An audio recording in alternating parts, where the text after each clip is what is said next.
Yes, hello, Scott. Hello, everyone. So we just met on Discord. So maybe you would like to say a few words about you. You just said you are an atheist, right? No, I said I was an apatheist, agnostic atheist. Okay, okay. So what is an apatheist? That is someone which is apathetic towards the God question. Is that correct? Yes, yes. And in other words, I don't care. Okay, okay. So Agnostic meaning I have I have no knowledge of a God.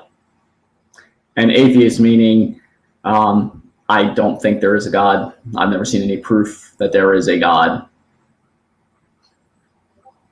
right, but since I saw you on Discord and you invited me to have a conversation, I suppose that you are not an apatheist because you actually care about the God question, right? No, I care about suffering. Yeah, so I Okay. care about suffering. I care about humans. I care about the planet. I care about resources. Um, after those, after a conversation on any of those things, and then if there's time and desire, then we can talk about God. But my main concern is suffering. Okay. Why is that your main concern? Because there is plenty of suffering in the world. A lot of it, from my perspective, from my life experience, is not necessary, self-inflicted. So that's my main concern. So you would say that suffering in the world is mainly caused by humans, or um, Yes. okay. And you are concerned to do what? To diminish suffering, to give your contribution, or Yeah. To practice non-suffering. So yeah, to diminish suffering um, in as many people as possible. okay. And So when it comes to suffering, what are your views on suffering? well, I mean, um, suffering is something which is part of our lives. Of course, nobody likes to suffer. We would all we want to have a good life, but that's not the reality which we live in. Suffering is part. Some suffer more, some suffer less. Some are born in countries where a higher standard of life can be expected, and as a consequence, less suffering. Others are born maybe in Africa, and maybe they just suffer in their short lifetime and then die. Um, of course, it is one of the big questions why there is suffering in the world. And could it be that there could be a universe eventually where there would be no suffering? And that leads to the So if I question, do we live in the best possible world? So these are all philosophical questions, which I think they are valid and they are worth to be scrutinized and to so investigated. could I ask you what your definition of suffering is? Feeling pain, feeling bad, yeah, maybe it can be psychological suffering, it can be physical suffering, Okay. it can have many different forms. So I'll give you my definition of suffering. So my definition of suffering is ultimate stress. Okay. Yeah, stress is a So, kind of suffering. I agree with that. well, I didn't say, I said ultimate stress. So Okay. because What stress do you mean? because stress is necessary, right? There's necessary stress in the way our bodies work, and so it's that extra stress, the overstress, that causes the suffering. So, what is that ultimate stress that you're talking about? Well, it depends if it's mental or physical. So let's say I stick my hand into a pot of boiling oil. That's ultimate stress. So in the process, that stress will cause me to pull my hand out. And I might pull my hand out so quickly that I could break a bone, tear a muscle, smack myself in the face. But the stress has now caused me to be safer. Even though I might do more harm to myself physically. Yes, but there are people which do not feel any pain, physical pain whatsoever, because they lack of their capability to do so. And of Yes. course, they have a very painful life in another sense, because they are at risk to harm themselves and not perceiving it, and then eventually they can die very quickly. So Yes, but you've gone to an extreme. So do we have to go to that extreme for the people that do not feel pain? I'm just, let's stay with a general sense. Yeah, what I am saying is that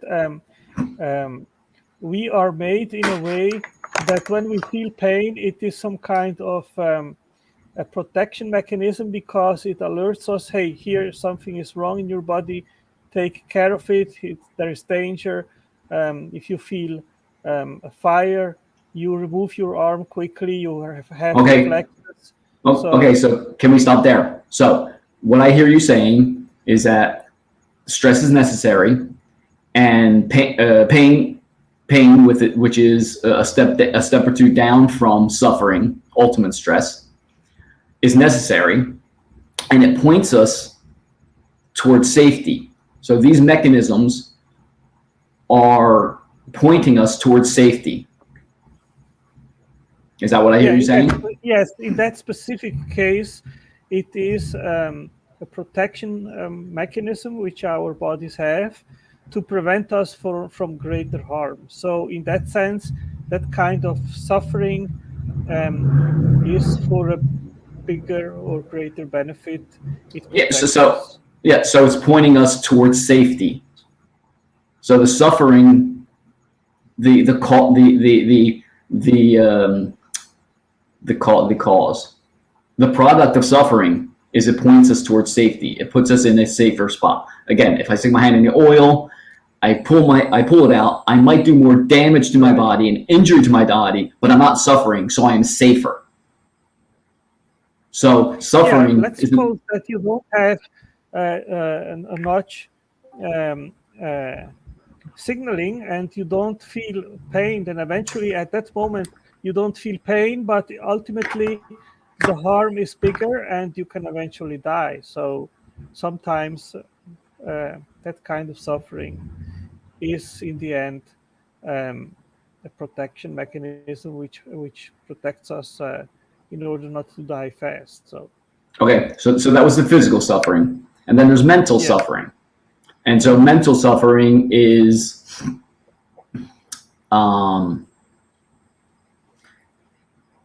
anxiety, spinning the mental wheels, thinking can cause mental suffering. And from my perspective, that is the easiest suffering to alleviate, to get rid of, to solve. Would you agree with me on that? I'm not sure. I think it depends very much. Sometimes you can be in such a stressful situation because you are exposed to some kind of very dangerous situation, and you being aware of that danger, it can cause you a huge moment of stress, and that would be, of course, as well a moment of much pain. Correct. So I think everything depends very much on the situation. Well, yes, that is correct. Everything is situational. Mm-hmm. Everything is personal, correct? My suffering might not be your suffering. I might have lived a totally easy life compared to you. And so my worst pain that I might have felt might be a paper cut. And so if I stub a toe, boom, I'm now suffering. It's situational. It's also personal because you might have broken a femur, your thigh bone. And so stubbing a toe to you is nothing. Correct?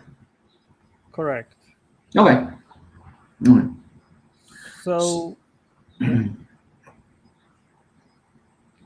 Okay, yeah. Now go ahead. So where do you want to go with this? Well, where do I want to go with this? I've seen you in many shows, on many shows, whether it's AXP, Talk Heathen, speaking with Nathan, speaking with Pine Creek, and multiple others. And so I know you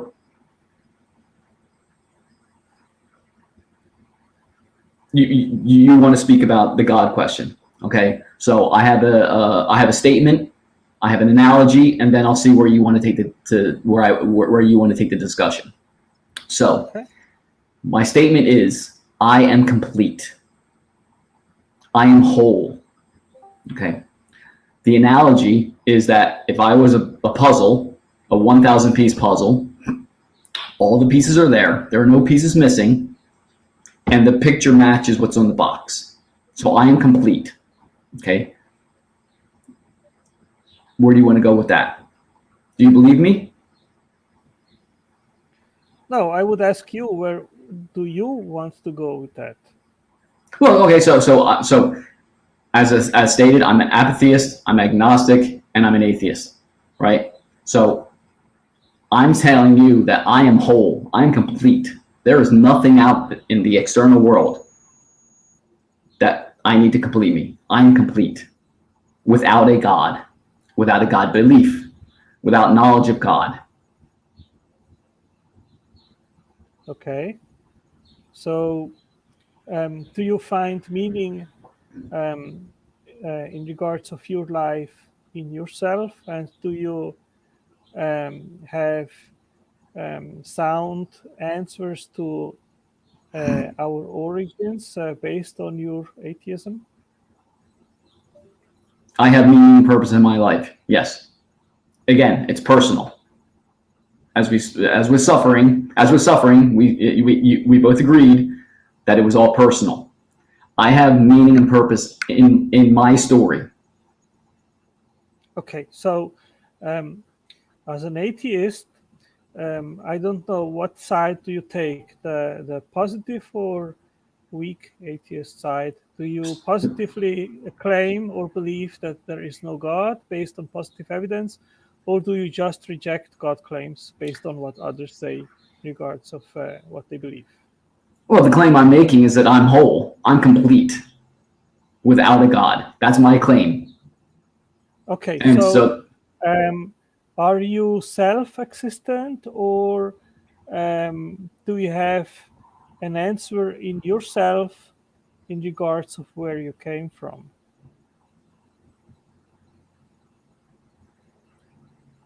I came from my mother's womb. I came from the earth. But ultimately, there was a start of life. There was a start of the universe. How do you explain? I don't know. I don't try to explain. That would be spinning my mental wheels. That would be causing suffering. And I am all about non-suffering. So in my daily life, in my daily life, when I go to the local box store to do shopping for whatever job I'm going to be doing, and I smile at the woman behind the woman that's helping me that works there, or the gentleman. The existence of the world does not enter my mind. The only thing that enters my mind is not to cause that person suffering. Okay, either there is, either you are the center of the universe, let's say, or the creator is, which instantiated us for some reason. Is it? Either you exist. Either That's the only two. That's the only two options. Either I'm the center of the universe, or there's a creator. They're the only two options. There are two options. One is that a creator, which is eternal, necessary, conscient, intelligent, powerful, instantiated the universe, and that universe and we are dependent on that God, or not. And if there is no God, if we are all there is, and the universe is all there is, then okay, then you can say, I am basically the center of the universe, is just relational to myself and nothing else. But if God actually is the ultimate and instantiated the physical universe and us, then he had a reason to do so. And then we might ask what that reason was, and then eventually he is above us, and we are not the center of the universe, but he is. Really, there's only two options? They're the only two options? Yes, I would say either there is a God or gods in plural, and I gave you the description, a God which is eternal. Yeah, I've heard them. You don't need to repeat. You don't need to repeat them. And the other is there is not such a God. If you know some other third option, feel free to mention it. Again, my goal is non-suffering. So again, when I'm speaking with the person behind the counter, God doesn't enter the picture. My goal is not to cause suffering. Okay, the question is that the meaning of your life? Yes. Suffering. Yes. And if so, how do you know that? Because it's my meaning. It's what I've chosen. Okay, but if there is a God and he has another meaning for your life, how do you deal with that? Well, when he comes and you keep saying he, I don't know if it's a he, she, or it. So I'll just call it an it. It will have to come and tell me that there's a purpose. But in my 50 years on this planet, haven't heard a word. Okay. And so, if he actually came and told you that purpose, how would you react on that? Well, I have a conversation with it, and then I'll take it from there. Would you call God an it if he is a person? I don't know what it will be. If it shows up and it looks like me, with today's with what I try to do today, which is be open to whatever the thing tells me. If it says, hello, my name is Bob and I'm a man, then I'll say, okay, hi, Bob, you're a man. And then maybe I'll ask him what his pronouns are. Is it he, him, or they, there? I'll be open. But I'm not, but in my 50 years on this planet, it's never happened. So I'm not spinning my mental wheels, wasting time and energy on hypotheticals. Okay, but if God revealed himself as a person, then you cannot call him it, but him, right? Not if it's a she. If he would reveal to you as a female, then it would be a she. But if he revealed himself as a male, then he would be a him, a he, right? Sure. Okay, but nothing has ever revealed itself to me. Okay, but the God that I believe in is a he, and he is an intelligent being. Okay. Okay. So that's how I describe the God which I believe in. Now, back to my initial point, I said there are basically two options or two buckets. And I don't agree with you. I don't think it's a true dichotomy. There is.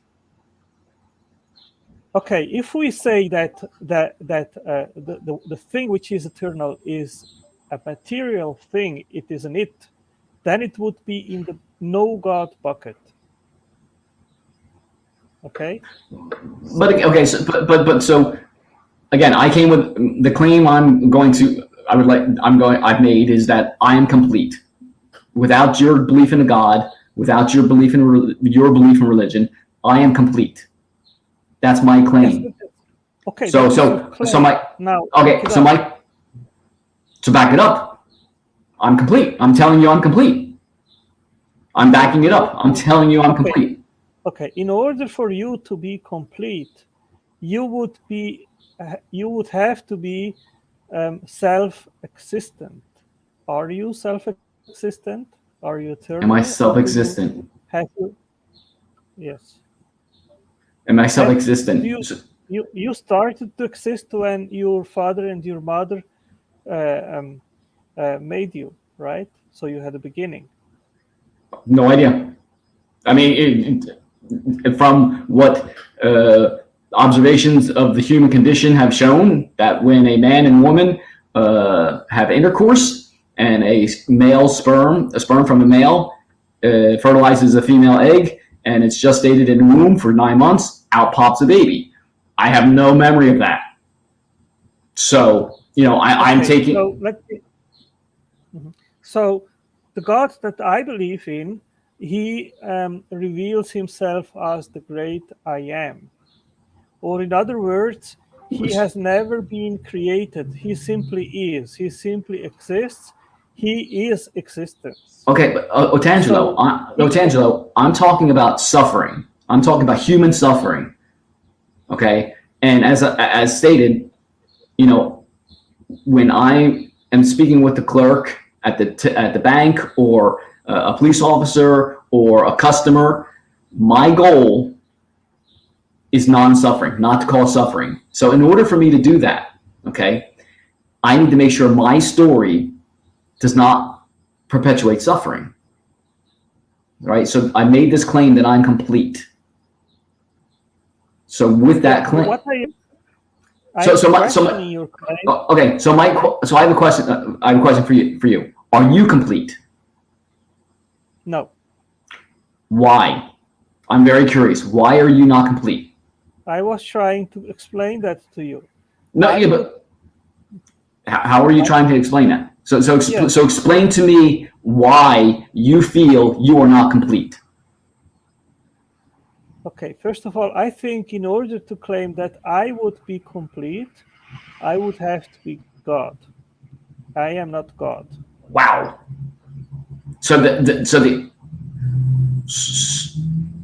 there's only one thing in the universe that's complete, and that is God. Is that what I hear? Am I hearing you correctly? Yes. Okay. That sounds very sad.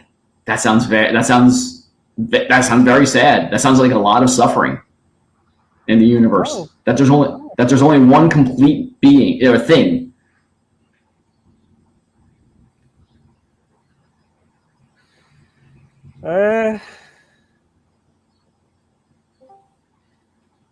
Maybe we will be complete once we will be fully united with God, which is not yet the case. Okay, so I'm saying I'm complete. What if I made the claim that you are complete?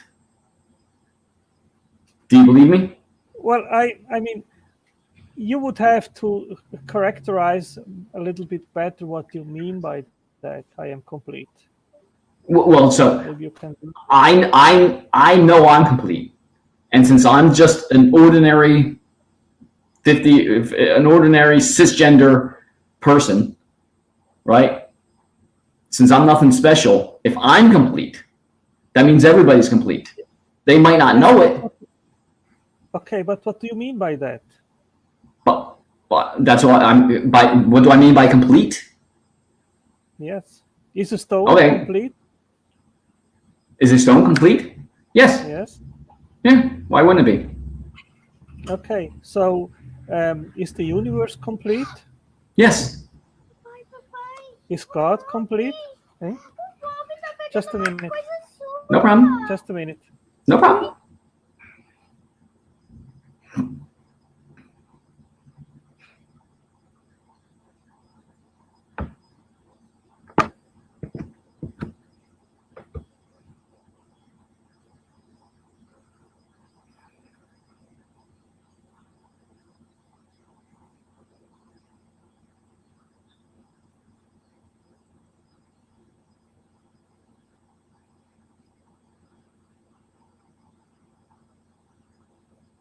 Everything okay?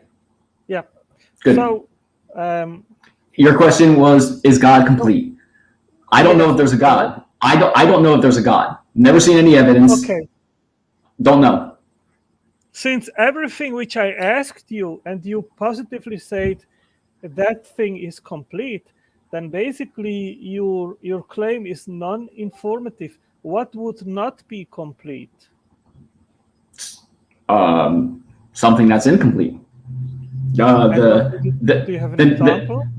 Sure. Then I have not finished reading the book I'm reading, so in that is incomplete.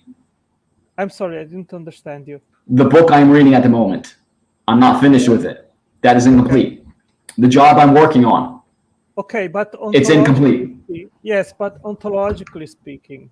I'm not a philosopher. Ontologically is ontology is which one is that? That is what is. Is that a definition of ontology? What is? I could, since you said that the book which you are reading, you didn't finish to read it. There is still a section which you didn't read it, and therefore the book has not been completely read. So your life is also not complete because you have still some time ahead to live, right? Don't know. I can't predict the future. There's only now, correct? Yes, but I think there is a tomorrow, and you believe there is an after tomorrow, and that has not yet concretized or completed. So in that sense, you are not complete. But that's a story. That's a story in your head, right? You expect that to happen, right? No, I don't expect. I predict. It's a prediction because there was a yesterday. There was a day yesterday. There's probably a day tomorrow. It's a prediction, but we don't know. Yes, I don't have a crystal ball. But your life story is not yet complete. Now you said that you. Who says you don't know that? I could have a heart attack right here in the middle of this conversation. My story ends. Complete at that moment, yes. But what I am saying is that you said that you as a person, that you are complete. And when I asked you, is a stone complete? You said yes. And then I asked you, is the universe complete? I said yes.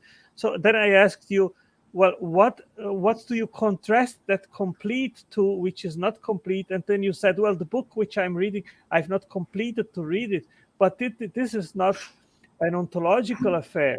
So I'm asking you again, what do you compare your completeness with? Your incompleteness. I asked you if you were complete, and you said no.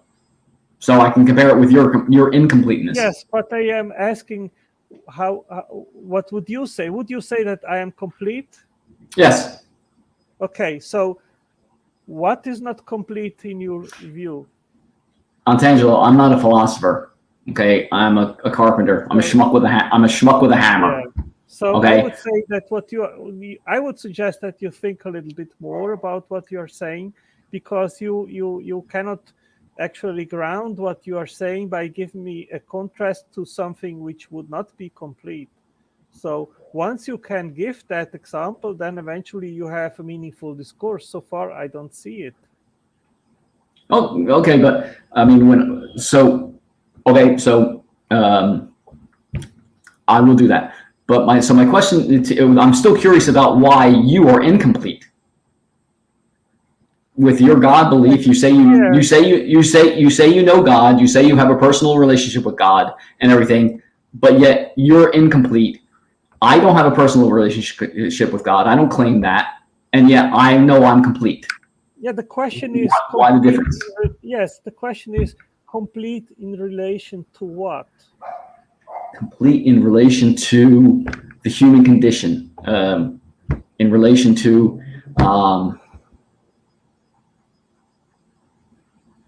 so here, steel man me. Maybe that'll help me. Maybe that'll spark some inspiration. Steel man my position.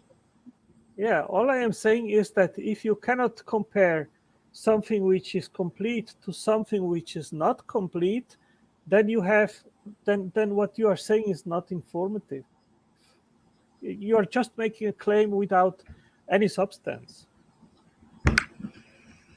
Any substance. I don't agree with you there.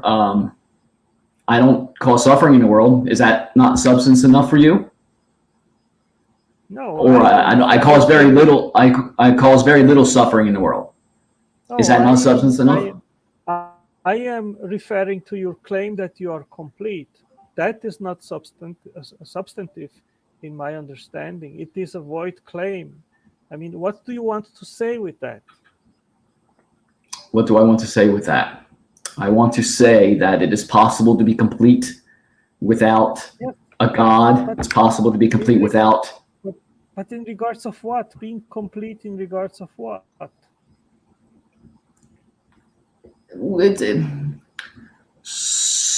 So when you say you're incomplete, what are you incomplete in regards to? Period. What are you incomplete in regards to?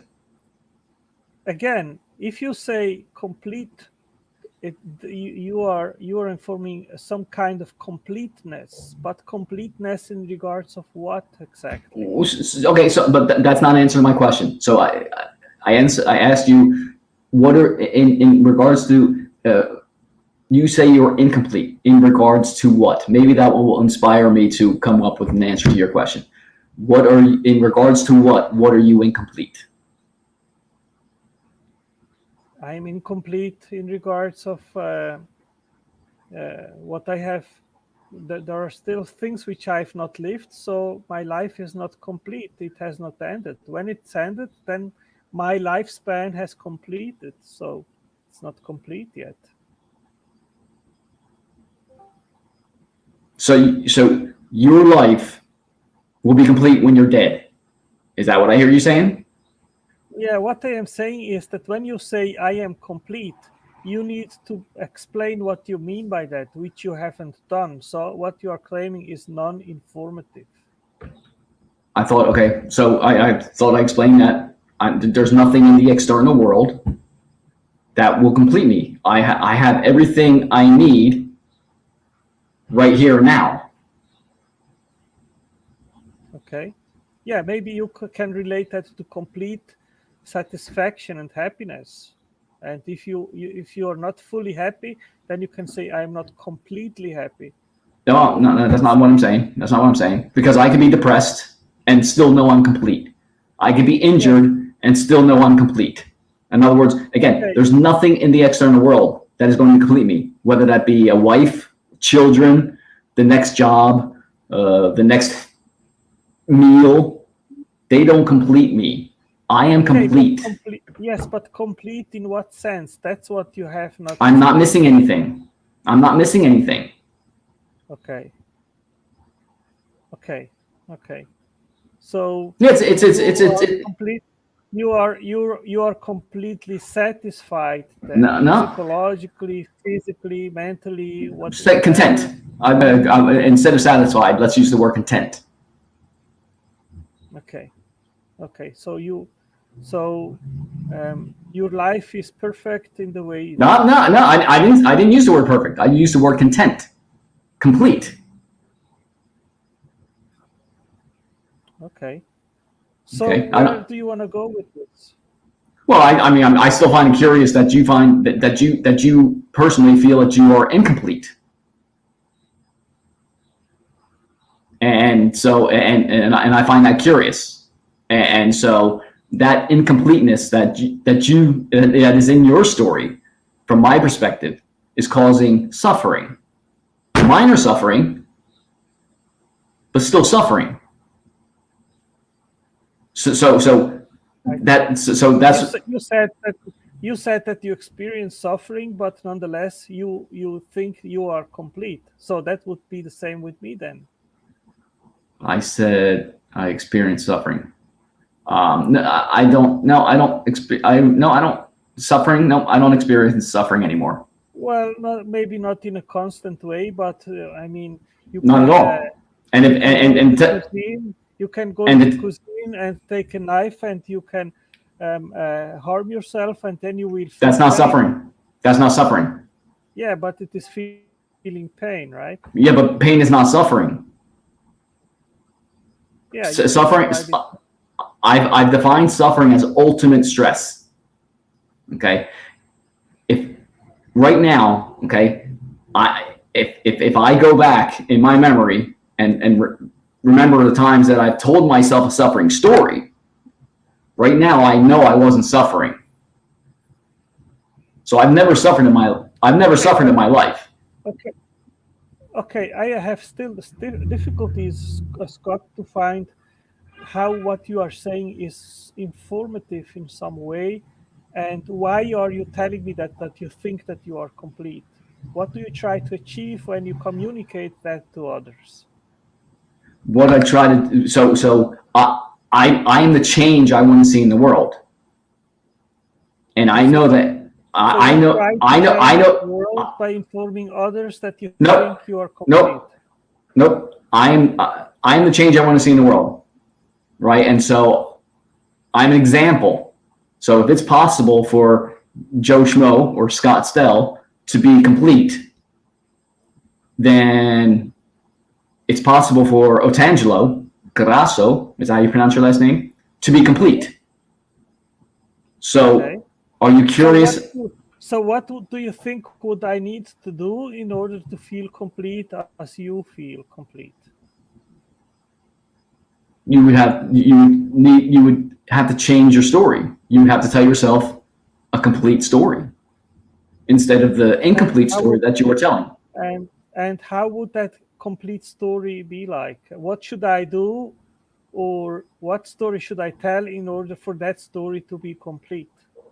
It's personal. That's up to you. Okay. Okay. So I will go to bed tonight and I will tell a story to myself, and then I will say, since I told that story, I'm complete now. Is that what you suggest that I should do? Rome wasn't built in a day, but we are good at what we practice. So I have practiced over many years a complete content story. And so I'm very good at telling myself a complete content story. In fact, what the story I tell myself is a safe, open, joyous, comfortable, content story. And I have practiced that for many years. And that's what I get. So in the morning when I wake up, I experience who I am that morning. I tell myself a safe, open, joyous, comfortable, content story. And I practice that story. And that's what I get almost every single day. Almost every single moment is a safe, open, joyous, comfortable, content experience, because that's what I practice. And what I'm hearing from you is that you practice an incomplete story. And that's your choice. And what I'm trying to, being the change I want to see in the world, I'm telling you that if you practice a better story, you'll change your experience. How would that better story look like? I didn't understand it. Please repeat. How would that better story look like? It's personal. So I can't tell you, but I can get you there.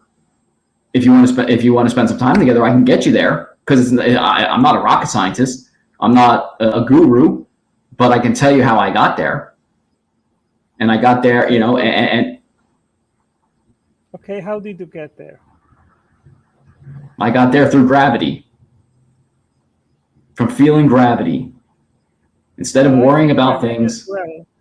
Yeah, Okay, so I think gravity, I mean, we are both standing on Earth because of gravity. How? Yes, but I'm actually feeling gravity. Okay, so as I sit here on this stool, right, I'm actually feeling the stool, my buttocks against the stool, right, and I'm feeling that. And as I'm sitting here, you can't see my shoulders, but I'm feeling the gravity in my shoulders. So by feeling gravity, you release the tension that we all hold in our bodies, right? So that's just, I'm not going to bore you with more unless you want a deeper dive into it. But it's as simple as that. It's not easy because we all want to think. You want to think about the ontological argument, the whatever argument for God. And what I'm hearing in my head is that you're incomplete because you're spinning your mental wheels on stuff that doesn't matter about Otangelo's comfort and his completeness. And so I don't spin my mental wheels about that stuff.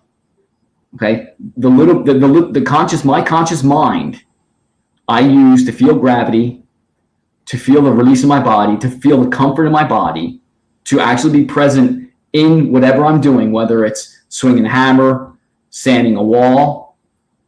I don't overdo things. I actually just enjoy this body and what it can do. And then when I'm done with the job, holy cow, it's time to go home. I feel great. And so when I get behind the wheel, I'm relaxed, I'm comfortable, I'm content, I'm complete. And so when I'm driving home and then somebody cuts me off, I don't go after them with road rage. I'm curious. Wow, I wonder what that person's doing. I wonder why he's in such a rush. And then I leave it there. Scott, let me ask you, why is gravity attracting and not repulsive? Excuse me? Why is gravity attracting and not repulsive? Because that's the way the universe was built. And I know you're going to love the word built, but that's just the way things are. That's the reality of the situation. I'm not fighting reality. So it's a brute fact, basically, right? If that's what you want to call it, brute fact, okay, we'll call it a brute fact. It's just the way it is. It doesn't matter if gravity was created by God, the universe, immaterial, supernatural. Doesn't matter which one. Gravity is gravity. So why spin mental wheels over why it's whatever it is, the fine tuning argument? Why waste mental time on that? Because you're telling an incomplete story. And I'm not spinning my mental wheels on that, so I'm telling myself a complete story. And so I'm reducing suffering in the world. And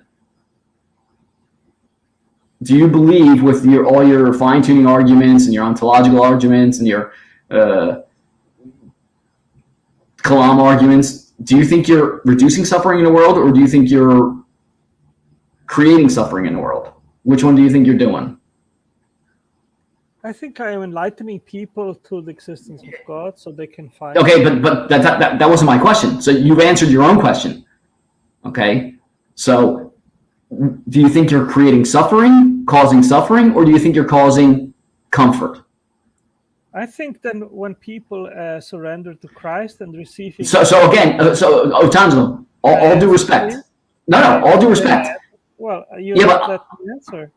Yeah, but I didn't say anything about Christ. No, Otanjelo, all due respect, sir. All due respect. I asked, do you think you're causing suffering, or do you think you're not causing suffering? That two options. I think I am not causing suffering. Okay. Thank you for answering. I appreciate that greatly. Okay. So you brought Christ into the conversation, correct? Yeah. And in the Bible, is there not an awful lot of suffering in the Bible? There is a description. There are many descriptions of suffering. Yes. In the Bible, there is an awful lot of suffering, correct? Yeah. Okay. Who suffers the most in the Bible, from your perspective? Who suffers the most? I don't know. Okay. From my perspective, God suffers the most in the Bible. God suffers the most, right? Because he's always complaining. He's always, I am the Lord thy Christ. I am the Lord, whatever, yada, yada, yada. So he suffers, and in the Bible it's a he, so that's why I'm saying he. He suffers the most. Yeah, I could say Christ, which died on the cross. He suffered most because he some kind of separation from the Father, which nobody of us. So his suffering causes so much more suffering.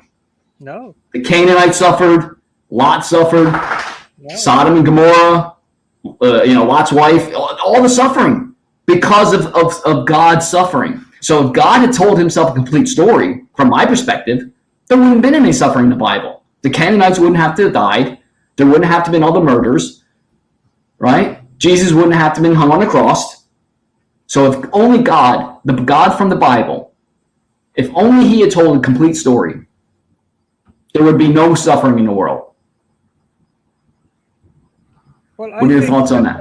I think that our disobedience, which started with Adam and Eve in the Garden of Eden, Disobedience. That's where actually suffering started. Where was the disobedience? In the garden. Well, because wasn't there curiosity? No, because God gave them a clear instruction not to eat from the fruit of knowledge of good and bad. And did he point out the trees to them? I think they knew which tree it was. You think, but you don't know. Well, actually, it is clearly outlined in the Bible that they knew which was the tree from which they shouldn't eat. Okay. But curiosity, okay? I know there's children in the household. There was just a child on the stream. Yeah, let me come back children to Christ, okay? I think what's that? Let me come back to Christ. Okay? Christ died on the cross for our sins. That means once we surrender to him. Otangelo. Yeah, but you are interrupting me, and I would. You are correct. I apologize. Okay. So, I believe that we are all on the highway to hell because of our sins. But Christ, he died on the cross and took the punishment of our sins onto himself and paid for it. So when we surrender to him, eternal punishment will not be inflicted to us anymore because Christ paid already for our sins. So he came basically to remove a lot of pain which is ahead of those which reject him and which will pay for their own sins for what they did in this life. Okay, Otangelo, I've heard this all before from you, so this is nothing new. Okay, but again, all the suffering in the Bible is because of God. He causes the suffering. Okay. Yes. No. Yes. Okay. You disagree, but here's my perspective. Okay, I'm giving you my perspective. Okay. I have a dog. I don't have any children. I have a dog though. I don't use the word disobedient. The dog's not disobedient when it wants to run across the street, or when it wants to chase a rabbit, or when it wants to get pet. It's not disobedient. It's curious. I'm confrontational. Lack of love is causing my consciousness to suffer. Scott needs to love of Christ. Okay. Again, so the dog is not disrespectful. It's not disobedient. It's curious. And me being a partner with the dog, okay, I'm not using the word disobedience. It's crazy that you use the word disobedience. That your God is causing all the suffering and then wants to be praised for it.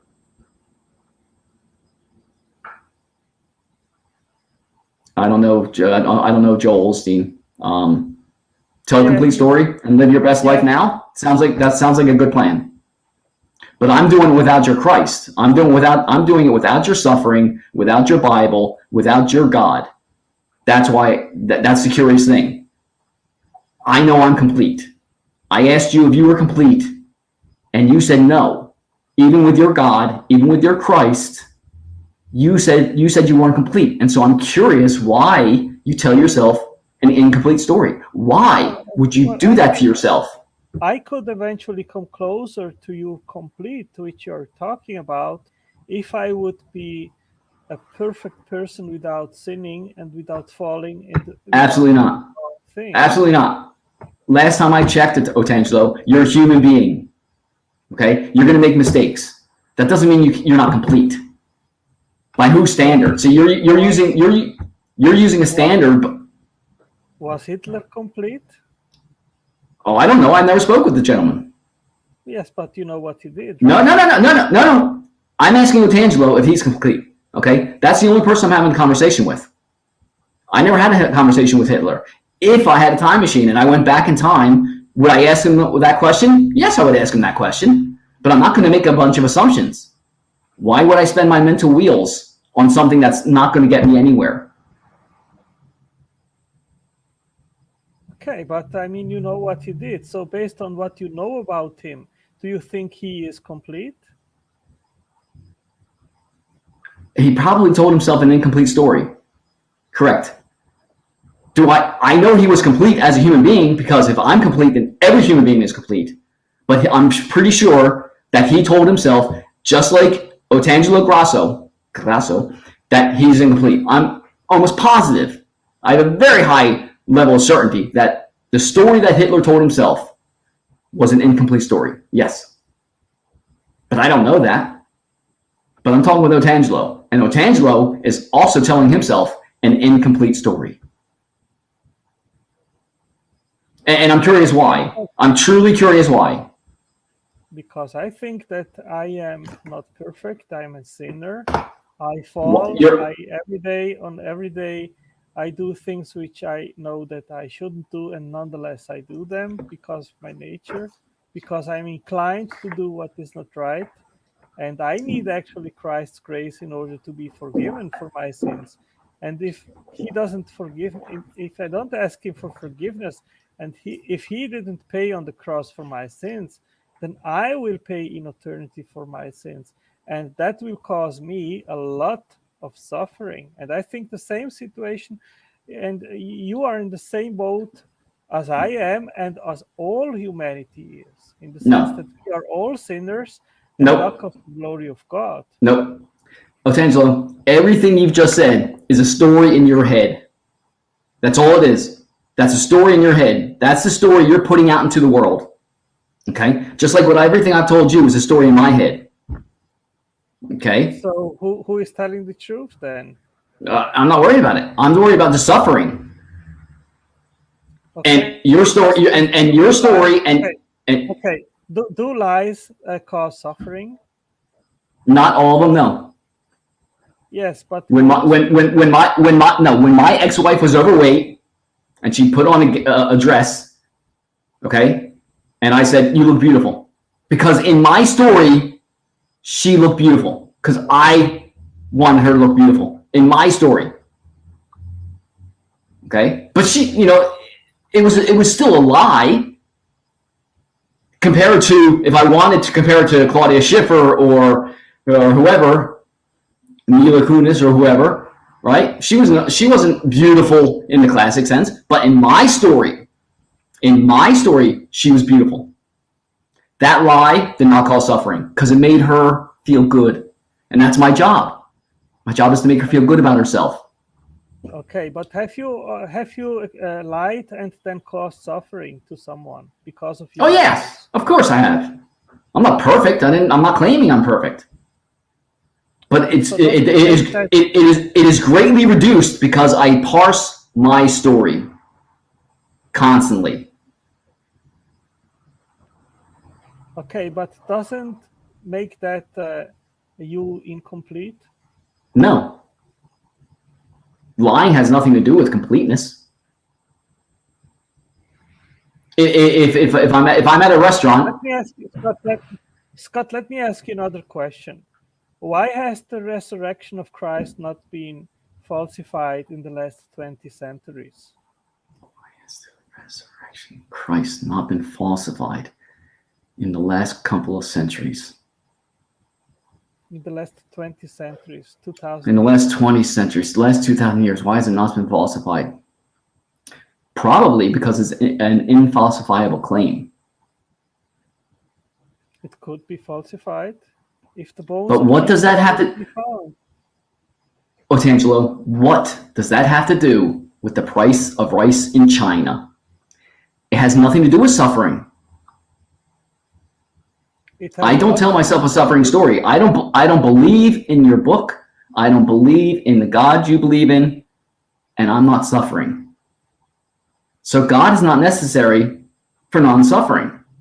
Okay, so In fact, God is God. Listen. when I die.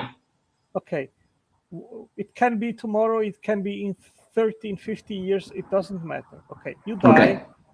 and you die without Christ. Okay? Yes. You will be judged upon your sins. God knows It's a, everything that it's a story, Otangelo, that is a story in your head because you have not proven that there is a God. I have not experienced a God in 50 years on this earth. Do I have to prove that God exists in order for him to exist? Yeah. To me, I mean, and I'm not going to believe in him unless there's some kind of proof, some kind of evidence. Okay, do you have proofs that the physical natural world is all there is and that there is no God? It's not important to suffering. No, Again, I started this saying my goal is Scott, please answer my question. It's not important, but I'll answer it. But it's not important. What was it? You are interacting with me, and it's important to me that you answer my question. So again, can you prove that the physical natural world is all there is? Yes or no? No. Okay, so it is meaningless that we cannot prove that God exists. We both do not have knowledge beyond the physical universe in regards of if there is a God or not. So that's completely meaningless. That's not informative. So that is not the right approach to find out if God exists or not. Yeah, but again, I'm an apatheist. I don't care. I'm an agnostic. I have zero knowledge of God. And I'm an atheist. I don't think there's a God. Okay? I started the conversation with my goal is non-suffering. That's what the conversation was. I told you I came with this. I wish you, Scott, if you are right, then when we both die, it will be over. Okay? But if I am right, then there will be a judgment, and guess what? Judged on your sins, and you will guess what? Eternity in hell. No, I won't. No, I won't, Otangelo. No, I won't, Otangelo. Because if there is a God, I have no problems standing in front of that thing and being judged for my quote unquote sins. I got no problems. Because watch this. Squeak, squeak. Otangelo, I have a really boring life, and I have not committed any sins because I don't believe in sin. I've made some mistakes, but they weren't very big. Okay? So I got no problems. None. Zero to stand in front of a God or your God. I got no problems, buddy. Any day of the week, he can come down. In fact, I'll enjoy it. I got zero. You want to know why? Because I'm complete. Okay? Because I don't cause suffering. I cause very little. I'm not perfect. Okay? So I got no problems. I'll stand in front of your God any day of the week. Do you understand that? Yeah, I'm listening. Okay, okay, you're listening, but do you understand what I'm saying? Yeah, I understand what you're saying, cool. But I think the situation will be quite different than what you think it will be. Yeah, because it's a story in my head. Just like it's a story in your head. That's all it is. Yeah, maybe. We're both suffering the human condition, Otangelo. Okay? You and I are practically the same. Our memories work the same, our brains work the same, our bodies work the same. And that is one thing that you seem to not take into consideration when you tell your stories. Okay? The story I told about my ex-wife and the dress, okay? That memory is not an exact representation of the events. It's my memory. It's my perception of the events, the actual events. That's all it is. It's a story. And every time I tell that story... Okay, Scott, I think we have exhausted this conversation.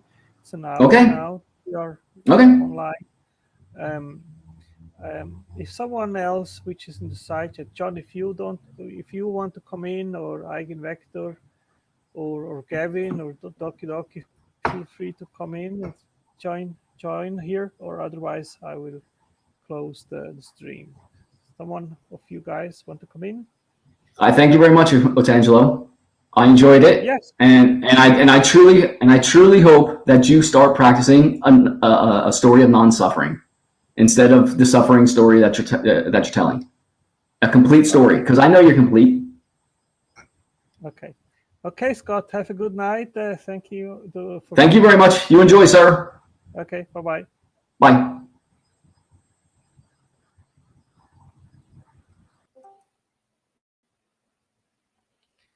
Okay. Does someone else want to come in to keep a conversation, or otherwise I will end the stream here.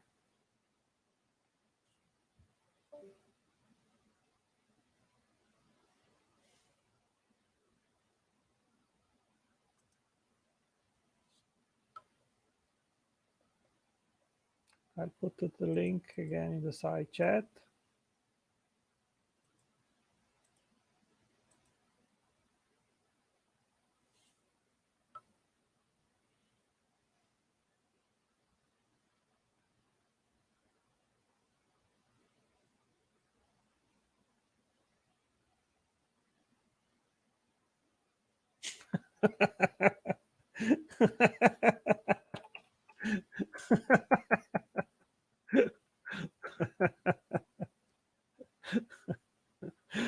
Yeah.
Hi, John.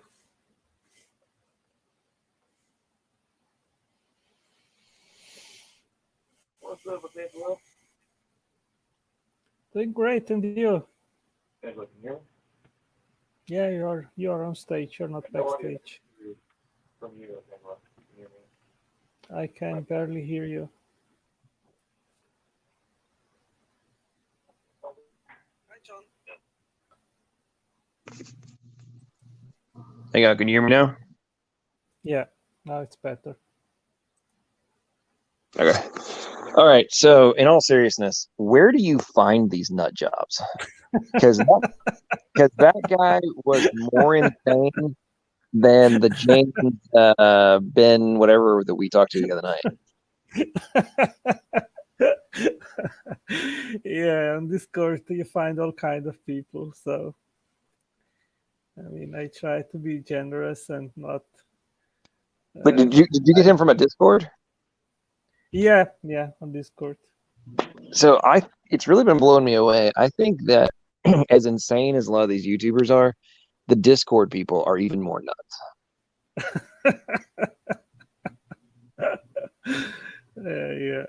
Yeah. Who's Apollotrius? He's also from Discord, but he's a brother in Christ. Yeah, I'm a Christian. So. But yeah, the Discord people, they can be definitely really crazy. But yeah. When that guy said, "I'm an apatheist, agnostic atheist who rejects God," it's like, so that's a contradiction cubed, buddy. Like you, oh my goodness. I don't believe God exists, therefore I'm complete, and therefore God is not required for me to exist. There's no way that God is required for me to exist because I've decided he doesn't exist. Like, all things about philosophy and philosophers have no bearing. They're irrelevant to me. Like, well, okay, so congratulations that you don't think they have any relevance. That doesn't mean that they don't exist. Like, I've decided that tomorrow's not going to happen and the sun's not going to rise. Therefore, it's not going to happen because I experience gravity. I mean, come on. I mean, you could just repeat this on stage at a comedy club and people would be cracking up. I swung a hammer today, and then on the way home, I just didn't get stressed out at all because you know what? Gravity was holding me in my chair. Therefore, I had a great day. Like, what? And did you hear him saying that he feels gravity? I mean, that must be an amazing feeling, you know? I'm just sitting there like, what? And then, okay, and then when he said he was 50, I was expecting him to be like, 19, 20, 21-year-old boy, the way he was talking. Like, okay, you've had no life experience whatsoever. And then he's like, oh, my ex-wife. And then he's like, oh, for the last 50 years, I've been experiencing gravity. I'm like, you're 50? You're the most immature, naive 50-year-old I have ever spoken to or heard talk. I mean, that was just like, wow.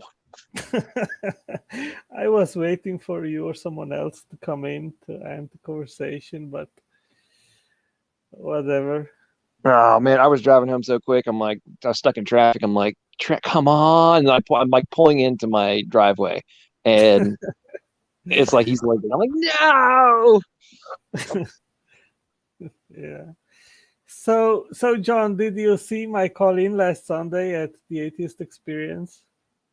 I did not. Did they remove you from being banned? Are you allowed back in, apparently? Or did you have a fake name?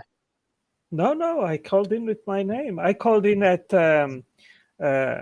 Truth Wanted, which is from the guys from Austin. I called in at Talk Heathens.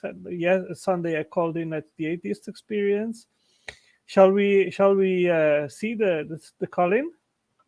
I think so. I did send you actually an email. I don't know if you saw it.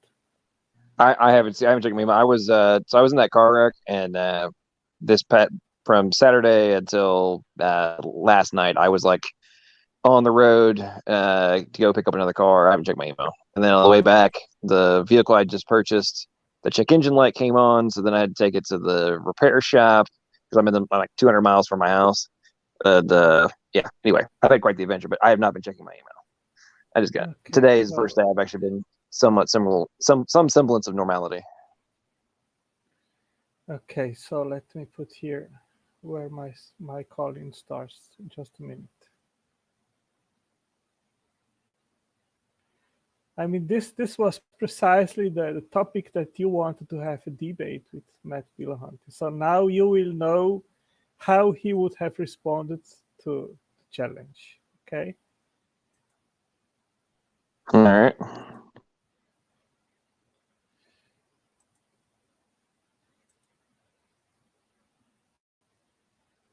I'm going to predict that it's going to be a refusal to answer, a claim that the experts disagree, that you're making things up, got out of the gaps, and then flip out and probably hang up on you. Yeah, let me. All right. And as a special treat for my friend J Mike, and thanks for him being here this week, I'm going to play a game of chess while you talk to Otangelo. Welcome, Otangelo. How you doing? Yes, hello, Matt. Hello, J Mike. How are you guys? It's echoing. My argument. Creating a translation dictionary, for example, of English to Chinese requires always a translator that understands both languages. Do you agree with that? Yeah, but I already know what you're probably going to do. I don't read minds like Matt doesn't either, but I've heard this already, and it's not going to be analogous from my perspective, but continue.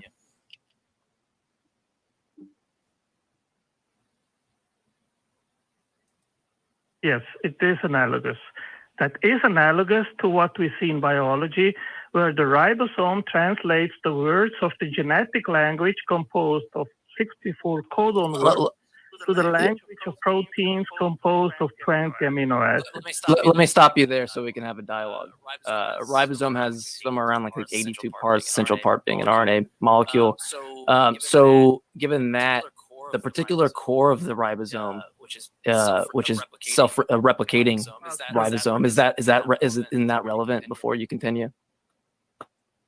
No, I'm not talking about the ribosome. I am talking about that the fact. I'm gonna interject here. I wasn't going to, but I'm going to interject because J Mike's completely correct. This is not analogous, and I can prove that it's analogous with 2 words: Enigma machine.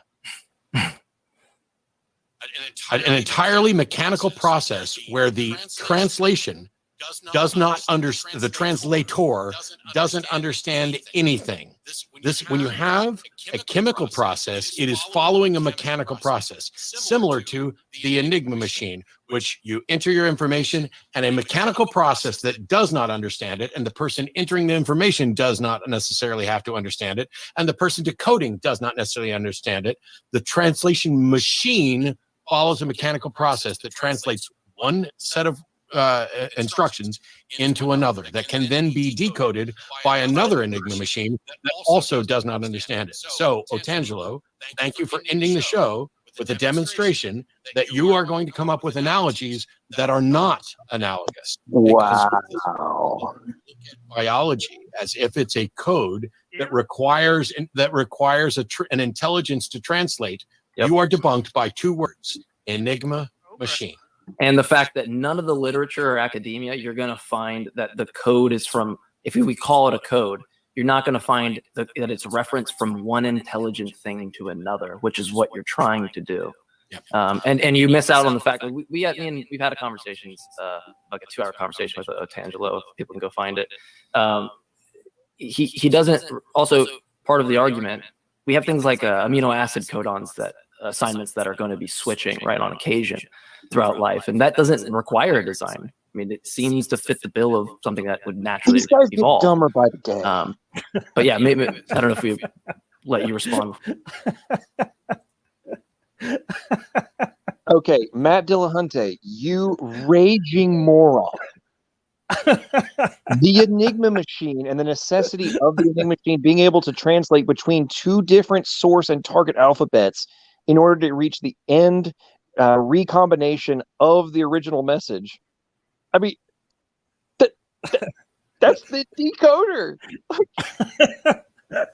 You literally just proved Otangelo's point, you raging moron. Oh my goodness. They get oh my gosh. There is absolutely no literature that says it's a code. It's even a code. Dude, that J Mike, you are a lying sack of bovine scatology, you long-haired wannabe Jesus with your oh my goodness, that guy is a freaking moron. I have literally read from peer-reviewed papers which directly state it is a code. It is a literal code. It is arbitrary, and it can no longer be dismissed as not being a code. It's only determined by chemical reactions because the chemical reactions do not exist. Therefore, it is arbitrary. Therefore, it is a literal code to which we must address in relation to how life exists. These guys are such either stone cold liars or so brainwashed with their freaking atheist desperation that they cannot comprehend basic logic. And that J. Mike, little lying sack of bovine scatology, claims that he's studying biological computation. He's a programmer. He's a lying little bitch. Excuse my French. I yield. You know, John, after that call, I met J. Mike on Discord. And I wrote, you will see that in the email that I did send to you. I did write an entire rebuttal of Matt's argument, and I did send it to him by email. Of course, I didn't get any response, but J. Mike didn't even want to have a look at my rebuttal, and in fact, he ignored it. You know, so J. Mike is desperate to avoid. So he claims to be a programmer. Okay, well, he claims to be in school for a programmer, and then he's also in school for being a biological computation. Getting a biological computation degree as well, which I'm like, okay. If you're actually studying biological computation, I guarantee you wouldn't be claiming that it's not code.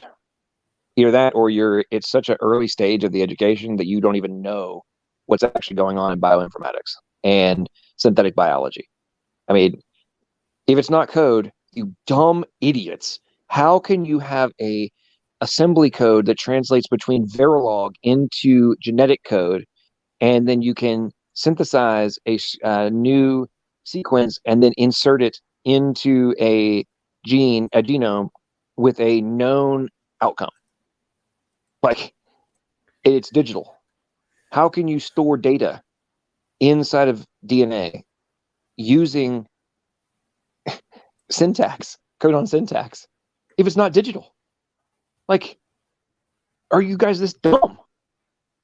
I mean, to me at this point, it's like either they recognize that it's real and know that if they ever admit it, that all of their facade will just be completely eviscerated, or they're actually so dumb that, and the dumbness may come from being the desperation of atheism and shutting down their critical thinking skills in relation to anything that annihilates their position. But good grief, this stuff really irritates. And sidebar, Otangelo, this is the kind of crap that is why I give no mercy to these idiots. It's like you are absolutely using your positions of influence and leadership inside of your little niche demographic to convince people that there is no God. There is nothing more to their existence than this finite blink of an eye in terms of the eternal perspective. And then simultaneously convincing innocent minds that all of this, everything they've been told is false, or any logical arguments have no relevance because we can exist through undirected process and the universe just popped into existence. And that freaking Lawrence Krauss said that nothing can come from nothing because it's not actually nothing. I mean, at this point, it's like your stated objective is to convince people that God, all those things that I just stated. And therefore, I view you as the mortal enemy of the eternal soul, and no mercy should be given. I mean, it's like if you want to surrender at some point and open your mind back up to God, so be it. Until then, you must be annihilated. I yield. Well, what we need to do is just expose the nonsense which they are proclaiming. And if you go to the comment section of the stream last Sunday, you will find just one guy which will expose that the Enigma machine had to be created by an intelligent mind. one comment in 1,000 comments, John. All others have not addressed the issue. So there you can measure more or less the level of intellectuality of the audience of the atheist experience. Yeah, I mean, it really is amazing. Well, it's case in point. I mean, you got one comment. It's hilarious. My most recent But you debate know, with that guy, Actual Socialist Trash, a bunch of people on MDD actually admitted that I beat him, but not because my arguments were good, but because he was so bad. yeah. I'm like, okay, hang on. So the dude is a complete and utter moron, has no idea what he's talking about whatsoever. But the only reason I won was because he was so bad versus the arguments actually having validity. It's, yeah. Anyway. But you know, John, what staggers me is that I think I made my case very clear in the sense that any layman can actually make a logical inference of what I was saying. Right, but they gamble that. Well, see, okay, so as you noticed with J Mike, there's nothing that says that it was an intelligence from for and against, and like I can disprove you because the Enigma machine doesn't have a consciousness, but is able to translate. It's like, well, your computer doesn't have consciousness either, but it can also translate. Exactly. What's your point? Are you claiming that there is that Java being compiled and translated into binary machine code? Are you claiming that that is not exactly what the Enigma machine is doing? I mean, it's a direct comparison. So what's your point if it's code? Like, we're not saying that there has to be intelligence in play for the translation. There has to be intelligence in play for the formation of the original source and target alphabets and the syntax, semantics, and the pragmatics of said codec. I mean, this is such basic code theory. I don't really understand. I mean, this is why I go back to like the level of ignorance. I mean, and why J Mike continues to come off to me as a full-scale liar in relation to what he's actually keeps claiming to be studying to be a software developer and also a biological computation. Like, you're getting a degree in that too.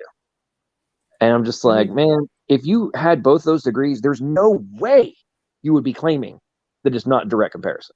There's no way, if you have a modicum of understanding of how this stuff works, that you would be saying that stuff. That's why a couple weeks ago I called him out. I was like, are you going to a developer boot camp, or are you getting like a computer science degree? Like, did you go to a boot camp? Because I know boot camps don't teach all of the underlying functions of computers and all the different, like, the information theory and all that kind of stuff. They're not teaching all that stuff. They're just teaching you here's the language, here's how it works, here's what you write, here's what the functional outcomes are, yada yada yada. Here's you're learning higher level languages. You're not learning about assembly code, machine code. Well, like, you're only looking at higher level languages. And if that's all you're learning, you wouldn't know all this other stuff that we're talking about. But you know, John, what staggered me is as soon as he started to talk, he was starting to ramble about the ribosome. It wasn't about the ribosome. It was about the translation, which demands an explanation.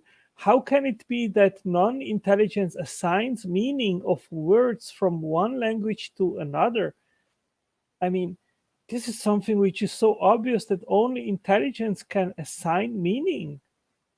And how is it that they don't get that? I don't understand that. I mean, this isn't on a level of a university that you need to have some big background of understanding. This is something it is common knowledge and understanding of an average person which doesn't have to have an education in computation or biology or whatsoever to understand that. I think a portion of it stems from both the denial, but moreover the advancements in technology that people now, because things are so easy, like what you can type a sentence into Google and say translate into, you can do it via voice, like translate hello, Atangelo, how are you doing today? Into Portuguese. And then it pops up in a little box. You can copy and paste it and send it to you. I can text it to you, right? I So mean, who made that translation program? Chance, evolutionary algorithms, or was it intelligence? I mean, this is so basic. And John, you should watch Speed's stream of yesterday. He reviewed my call in. He is a train wreck, and everybody agreed with the nonsense that he was talking during the stream. I was just flabbergasted. yeah, Speed of Pudding is not nearly as knowledgeable as he claims, which is funny. And by the way, sidebar, did you know that a couple weeks ago he admitted that he had not even, he's only been looking into biology for the last 3 years? Who? Speed of Pudding. Yeah. Yeah, Well, I he mean, admitted he after admitted that it after was about 3 years ago when he actually started learning about biology. He hadn't learned about, like, okay, so you're late 60s, you've just now started learning about how biology works, and I know you've been looking into it way longer than 3 years. yes, but I mean, I mean, it doesn't matter that it is just 3 years. The thing is that he has no clue whatsoever. I mean, the argument which I brought this time at the atheist experience is something which Dimitar is talking about it for months. He is a researcher of the ribosome. How many times has he been on Speed's stream and others interacting about the translation mechanism of the ribosome? How is it that they are not able to grasp that translation and assigning meaning requires intelligence? I mean, hey, even someone which has an IQ of 80 can understand that. A 10-year-old can understand that. How can they not understand that? well, I mean, well, as I said a few minutes ago, I mean, it's at the ultimate root, the second that you concede that an intelligent agent is necessary for alphabet assignment, the second you make that concession, you either have to believe in panspermia, which then still ultimately results in who's the immaterial intelligent agent that's necessary for all this, or you just have to immediately concede that it is evidence in favor of the intelligent agent, the mind, which must exist prior to the formation of life and is not bound by the laws of physics and chemistry as we are. That's all. That's what it boils down to, and that's why they avoid it. And Angela, you and I have been going back and forth for a while. I know Apple. Sorry, I'm mispronouncing your name. I know you've bounced in and out. Sorry for rambling my mouth so much. You got anything you want to add into this? No. You can give your opinion. It's fine with me. I appreciate it, but I mean, I am just expressing how flabbergasted I am with the reaction of these atheists. How even people which actually claim to have a formal education in biology and informatics are so dumb, really dumb, literally dumb, just stupid, just fools. Yeah. No, very, very, yeah, very true. Who's the, I'm on my phone. I can't see it. Who's, Yeah, true. I'm Apollo Troster, is Apollo. But Yeah. yeah, I was just Do you go have ahead. some knowledge in biology? Do you know what we are actually talking about translation in biology in the ribosome? Like I don't have like that much knowledge, but yeah, like I was just listening and it was very interesting. I was listening and learning, you know. Yeah, what basically happens in the ribosome is that um, there is, in a literal sense, a language which is translated to another language, and there is the ribosome, which is the machine which does it. It is equivalent to an Enigma machine, we can say that, or any translator. And of course, we understand that translation always requires someone which has the knowledge of both languages and then knows how the meaning of one word can be attributed to another word which has the same meaning in another language. That cannot come from non-intelligence. And that's precisely what we see analogously being performed in biology through the ribosome. So this is a very powerful evidence that an intelligence had to be there instantiating that code and creating it. And in fact, Venter, he said that the ribosome is the most powerful evidence or argument for intelligent design. And I fully agree with him. When you have ratchet effects and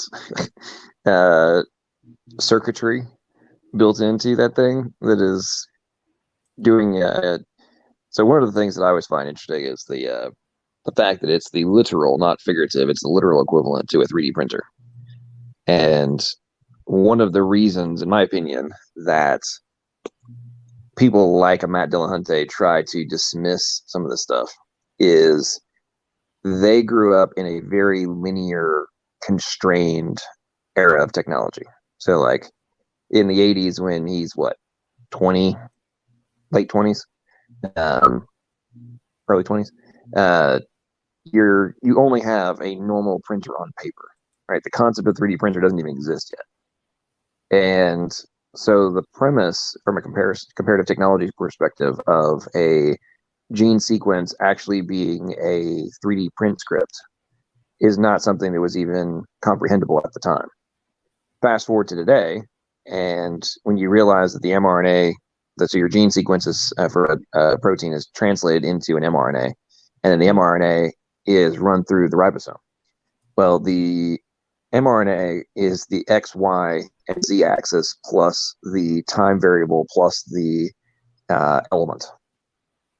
And that's being translated by the ribosome, and the correct amino acids are being inserted in the correct order and the correct positions at the correct time in order to result in a three-dimensional object, which is, in many cases, is either part of or is the complete nanotech robot that literally is a robot and does a machine task. So when you're forced to recognize the reality that we have digital data that is 3D print scripts which create nanotech machines that are exponentially more advanced than the most advanced human technology, you're faced with an unavoidable reality. Either one, you must dismiss the obvious, or you must convince yourself that nanotechnologies can create themselves with no intelligent agencies, no intelligent being necessary. There's no way around it. That's what you run into. And as Otangelo was talking about, just how do they reject us? Are they this dumb? We can show them paper after paper after paper, and then they just say, "Oh no, that has no bearing. That's no evidence for an intelligent agent." It's not that you couldn't say, "Okay, maybe there is another explanation," but you can't logically say there is zero evidence. It's nothing in favor of it showcasing evidence for a potential intelligent agent.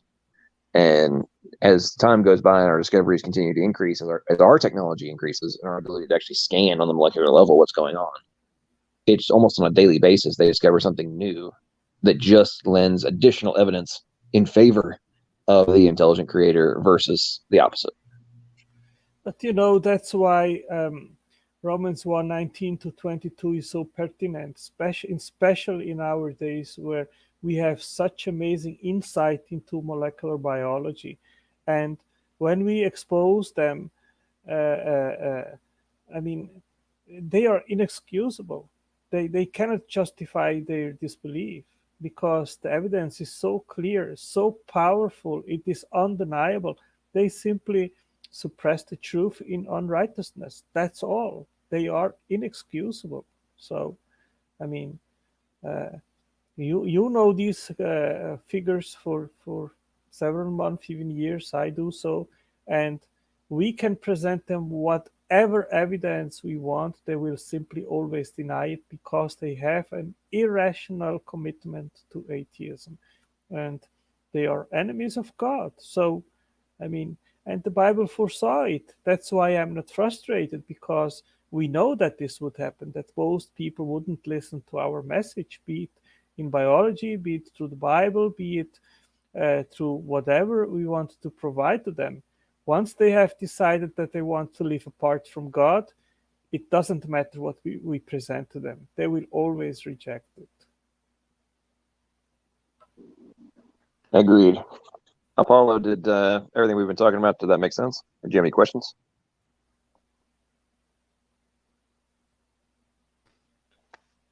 Um, I must have some background noise there. Yeah. Yeah, I honestly think that, like, Speed of Pudding, he may be getting dumber by the day. Like that group continues to, like a couple weeks, actually a month and a half ago now, stream I was doing I was going on a rant, and I said condensate reaction. But there's like a little slight robot. And if you slow it down, you can hear me clearly say condensate reaction, right? Condensation reaction. And he has decided that I said concatenate. Therefore, yes, I remember that episode. Therefore, I know absolutely nothing about biochemistry. And it's like, bro, you're old and apparently need hearing aids, because yes, there's a slight gap, but in no way, shape, form, or fashion would, if you actually slow down and listen, would you actually think that I was saying concatenate? No way. Like, you can phonetically hear what I'm saying. It's like, but he's like clinging to that whole deal that therefore, you know what I'm talking about. And then I brought up a couple nights ago, I had an interaction with Immutable Destiny, and I was like, man, it's late as heck. I can forget what forget if it's meta or mega genome. Anyway, it's one of the two, I forget. We were talking about it. And then they did a whole in their stream. It's like, John, it's like, Maddox, I hate to tell you this, but it's the metagenome, okay? Don't talk about things you don't understand. I'm like, I literally say, I think it's meta, it could be mega, I forget right now. It was 3:00 in the morning. Anyway, but no, let's cling to this, that in spite of all the things that he just admitted he doesn't know what I'm saying. Like, he doesn't know, or John says these words all the time, this word salad, and I go look it up, and then it's not what he said it was. But he never gives examples of it, of what it was that I described that was incorrect, of some term that he didn't know about. Yeah, and you see, Pudding, he just ended up to ridicule me because he has nothing else left. And by putting always that stupid Benny Hill song, just to make me look like a fool, he just ended up showing that he has no rational arguments left to refute what I was saying. So he had to resort to ridiculing me. I mean, this is a clear sign of defeat, of intellectual defeat. And I mean, there is no reason why I should still hang out there and being treated like this. I mean, I don't throw my pearls to the swine. Right. But it's so funny. The other day they were on this whole tangent about, like, nobody will ever come in our streams anymore. We don't attack people. We're not mean. It's like, so basically every single day, the subject headline of the stream is a personal attack against a specific individual. Yeah. And then you claim that you don't attack people, and you don't understand why people won't engage with you when it's nothing but personal attacks. And if you do engage with them, then you will be the subject headline for their next 10 streams. Like, why would I want to inject myself into a bunch of borderline imbecilic special people and have no substantive conversation, nothing but attacks, over talking, muting, being put backstage, and then ridiculed for a week with no opportunity to respond? Like, nah. And I'm not going to spend time on my channel addressing that level of stupidity. Like, why would I? It's a waste of my time. No, I think you were smarter by not showing up there, and I mean, I've been many times at his stream, and today even they were complaining that I was not showing up again, and Speed saying, oh, I don't have that Benny Hill song anymore on my computer and so forth. But in private, he did send me an email, and he promised me that he wouldn't use it anymore when I show up. And I showed up once, and he used it, and he showed up again, and he used it again. And then I said, In okay, fairness, I think one of those times, I don't think it was him. It was the ultimate read individual, Peter. yeah, yeah. The, And I did, in and fairness, and in fairness to Pudding, I think at least one of I those did times it was send, Peter, not him. I did, John, I did send on Discord right after that stream. I did send him a message. I blocked him, and I said, Peter, we are done. Don't engage me anymore. You know. Oh, what did I do? What did I do? You know. I mean, in Yeah, another stream, Peter thinks he did. he's always innocent. He, He's never done anything. It's like, dude, you're one of the yeah, biggest jerks on YouTube, and yeah. you're in your mid 50s. He's more immature than a 15-year-old. No, and in one of the streams I was on Speed's channel, he put there something with anal, you know, like a church had a sign that there was anal, maybe a letter fell off or something like that. And I mean, I left the stream and I said, "Hey, I'm sorry, but I don't want to be to have anything to do with people on this level, you know." I mean, this was completely disrespectful against me, and they don't see that, and they think they are right.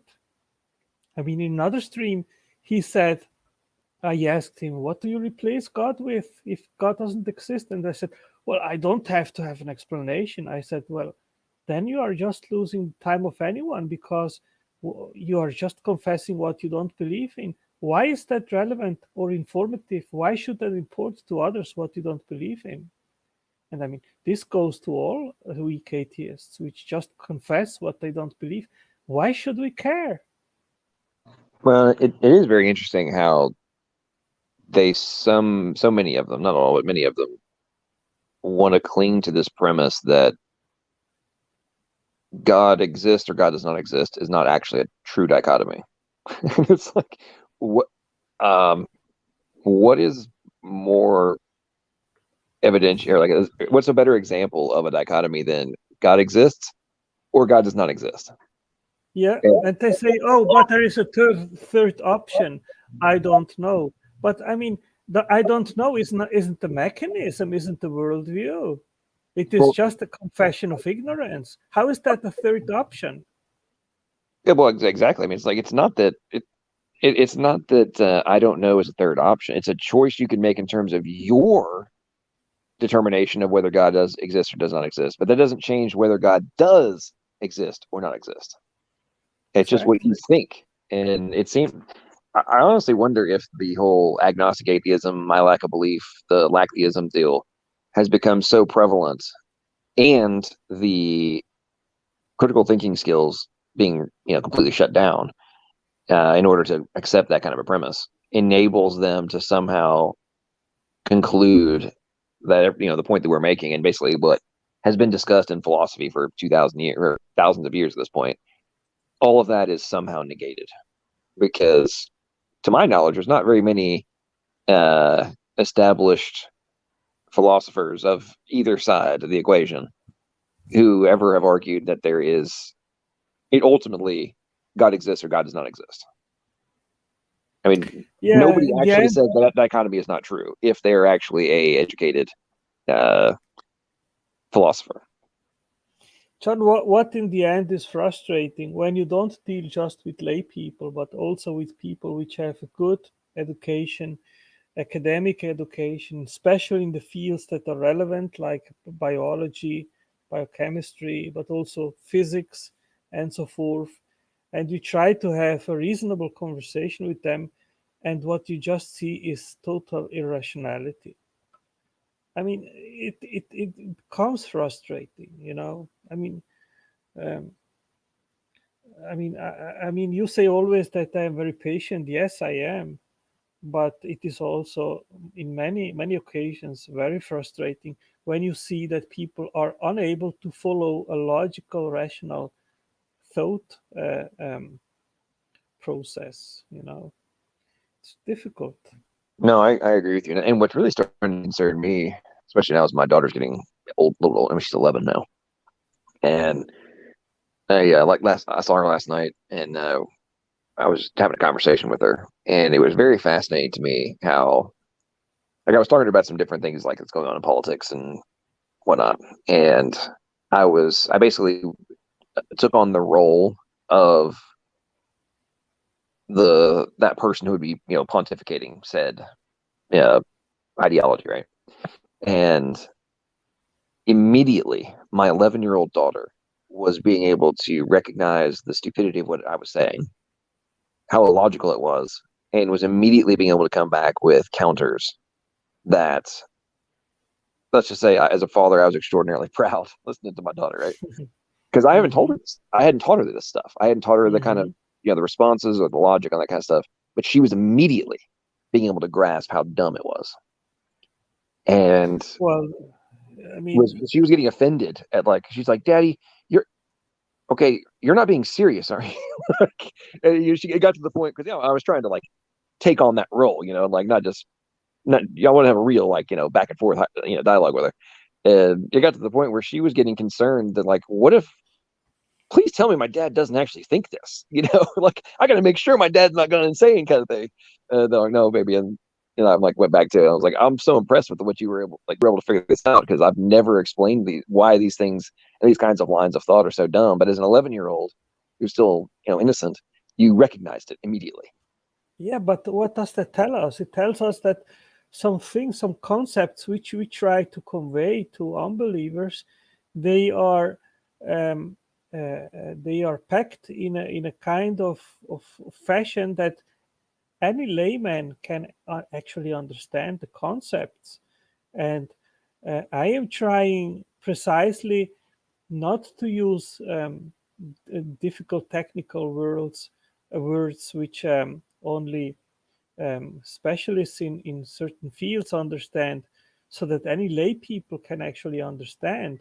That's what I precisely did last Sunday in my call in. I mean, the analogy was very, very clear. And neither J. Mike nor Matt Dillahunty did address what I was saying in a reasonable manner. What they replied was pure gobbledygook and nonsense. And even sadder was the reaction of the audience.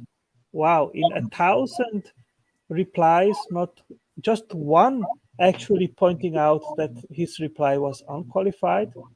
That's staggering. Yeah. He's well,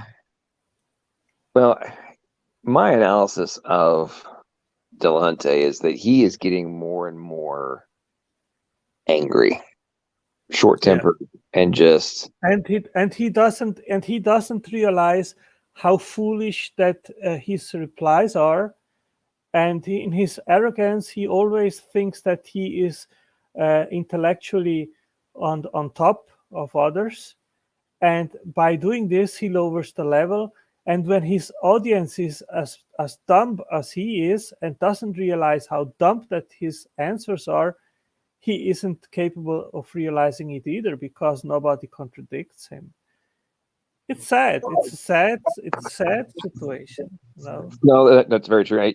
I was thinking about this the other day, kind of cracking myself up, but it's almost like Matt Dillahunty is the atheist reciprocal of Darth Dawkins.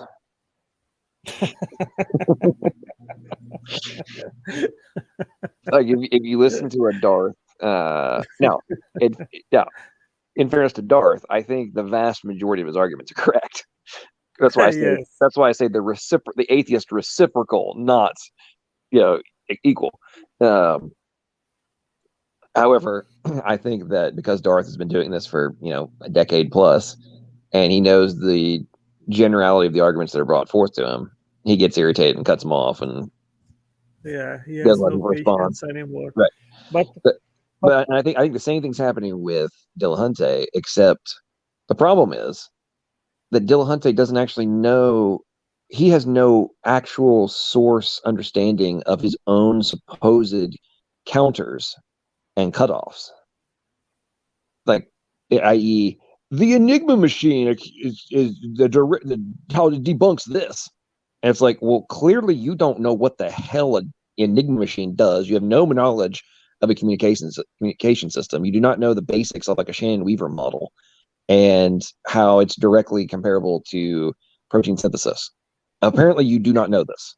Now, Otherwise, what was you wouldn't say that. interesting, what was interesting, John, that just previously there were some callers which he started to criticize them because they were not bringing forward some good syllogisms and good arguments based on evidence. And we want evidence, we want good arguments, this and that. And when I called in and brought a good argument, he came up with that bullshit of an answer. So I think basically this should be somehow, how can I say, make you understand that you didn't lose anything by not having your debate with him, because what you would have been served by him was the same nonsense that he served to me. Well, true. However, he wouldn't have had the ability to end the dialogue. Yeah. And I would have gone into that with every intent to prove beyond doubt that his dismissals of the arguments are nothing but sheer ignorance. Like that would have been like that was already my initial intent. Because I mean, as I've told people before, like the whole reason I'm on YouTube is because I came in and made a very similar argument to him, 19, 20 months ago. And he A, claimed it was wrong, B, said that no scientist ever thinks that, and ultimately put me on mute. When I came back in to try and clarify, I claimed I wasn't making an argument, and then ultimately hung up on me. And Matt Dillahunty, is the reason I'm on YouTube, because I was so pissed off that a person with that much of a following was that ignorant of basics in biology. And fast forward to last week, and he's still making the same dismissal, except with an Enigma machine. Yeah. It is really sad, but I hope that at least one or another can actually think about these arguments which we bring. And I actually think that he himself knows that what we are saying is sound, but he cannot admit it. And I mean, what I see is an extraordinary sense of him to immediately recognize when a caller actually is smart and brings sound arguments, and then he knows how to avoid it to be exposed and hang up very, very, very soon. He likes the low fruits, but he doesn't permit the good ones actually to have a decent conversation and bring up the arguments. Otherwise, it's the end of story for his atheism, and that cannot be, right? Well, that's very true, and I think it's also interesting how I've noticed they're a similar attack or a common tactic that he and others use in relation to avoiding solid foundational arguments, especially from a classic apologetics perspective, is to avoid having to answer it. They try and shift immediately and say something like, well, okay, well, what does that have to do with whether or not Jesus is God? It's like, well, we're discussing we're establishing whether or not it is the logical, plausible, and probable conclusion that a God does exist. And they are masters of deranging the conversation, to interrupt you, to interject, not permitting that you actually expose your case. They know exactly how to manipulate the conversation, that they talk 80%, you talk 20%, and when you have a sound argument, they know how to hang up on you in order for you not being able to actually make your case. That's the big mastery which they have, but they are masters in making shit up. Well, here's the thing. A lot of times they're not making things up.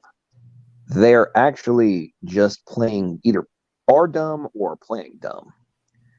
And because they dismiss things and try to at least put on a facade of extreme confidence in their dismissal. And I've noticed that the Talk Heathen hosts do that, and they like to laugh a lot and be extremely dismissive of And I've seen it as a model in all these different atheist call-in shows that are popping up everywhere. It's just laugh, derision, sarcasm, dismissal, and Yeah. not actually countering the. I mean, well, case in point, like J Mike's like talking about the core, the ribosomal core. You obviously, you and I both know he's trying to go. He was trying to explain the supposed ribozyme. Yeah, he wanted to go to the self-replication of RNA, but that wasn't my argument. Right. And that's what I'm saying. He wanted to sound smart to the audience and be like, oh, yeah, J Mike completely accounted for that. When they didn't actually they didn't truly allow for the outline and hang on, that's not what I'm talking about, bro. Exactly. Are you claiming that the the CPU is the same thing as the code that the CPU processes? Really? Is that what you're saying? The only thing which I was expecting that they should have addressed was how the assignment and the code, the cipher, could have merged by unguided, non-intelligent means. It didn't have anything to do with the ribosome, with the ribozyme, with RNA replication, with the Enigma machine, with the fact that the Enigma machine isn't conscient, that it has absolutely nothing to do with all the answers that they gave. They simply sidestepped to sound smart and hope that the audience would just look on the self-confidence of how they present their rebuttal, but not the content, which was just gobbledygook. But John, I will end the stream. I'm over 2 hours here. Okay, yeah, it was great talking to you, man. Have a good one as always, and I look forward to the next next interactions. Yeah. And like I said, I love how you find these crazy people on Discord. Take a break. Yeah, I'll start to, since I'm not interacting at some other streams anymore, so I'll do spend more time at my own channel. And you are always a good interlocutor, so you're always welcome to come and join and have these conversations. I appreciate that, brother. You have a good one. Okay, have a good one, everyone. See you next time. Bye-bye. Take care. Be well.